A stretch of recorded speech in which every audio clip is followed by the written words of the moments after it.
You ask Tiger to solve. This deals with linear equations with one unknown. The final result is x equals 5. Let's solve it step by step.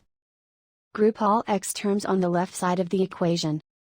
Subtract x from both sides. Group like terms. Simplify the arithmetic. Group like terms. Simplify the arithmetic. Group all constants on the right side of the equation. Subtract 12 from both sides. Simplify the arithmetic.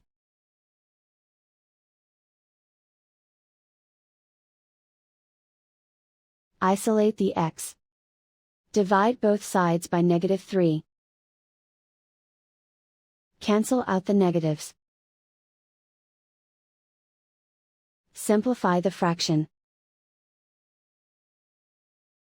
Cancel out the negatives. Find the greatest common factor of the numerator and denominator.